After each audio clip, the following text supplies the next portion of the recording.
Hello అండి. Giant wheel మీరెప్పుడైనా ఎక్కారా? అంతకన్నా ముందు ఇక్కడ టెంపుల్ జూసేయండి. ఇక్కడైతే ఈ ఏరియా పేరొచ్చేమో కొత్తకొల్లి. ఈ కొత్తకొల్లు అమ్మవారు ఇక్కడ 9 డేస్ పెడతారు. ప్రతి ఏరియాలో కూడా 9 డేసే పెడతారు. 9 డేస్ తర్వాతొచ్చేమో టెంపుల్‌లో పెట్టేస్తారు. ఆ టెంపుల్‌లో వచ్చేమో ముగ్గురు అమ్మవార్లయితే ఉంటారు. ముత్యాలమ్మ, నూకాలమ్మ, మిడిల్‌లో వచ్చేమో సోలాపురి అమ్మ. ఆ సోలాపురి అమ్మవారికి ఈ మంత్ అంతా చేస్తుంటారు. ఒక్కొక్క ఏరియాలోని ఒక్కోలా చేస్తుంటారు. అయితే ఇక్కడొచ్చేమో జెయింట్ వీల్లు అన్నీ పెడతారని చెప్పాను కదా! ఈ మేళాకైతే వచ్చాను. మొన్నైతే ఎళ్ళాను కదా! అక్కడ మేళాలో లోపలికైతే వెళ్ళలేదు. అక్కడే ఎక్కువ చేస్తారు. జనాలు కూడా ఎక్కువుంటారు.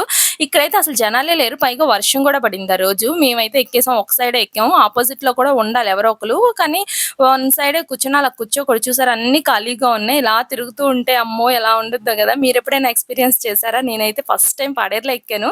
ఇంకా అలా ఎక్కుతూనే ఉన్నాను. చాలా బావుండిద్ది గదా! ఈ జెయింట్ వీల్ ఎక్కితే. చూడండి పైనుంచి టెంపుల్ మొత్తం పెట్టేసాను. చూడండి ఎంత బావుందో గదా! వీడియో నచ్చితే లైక్ చేయండి, సబ్స్క్రైబ్. ఓకే అండి. బాయ్.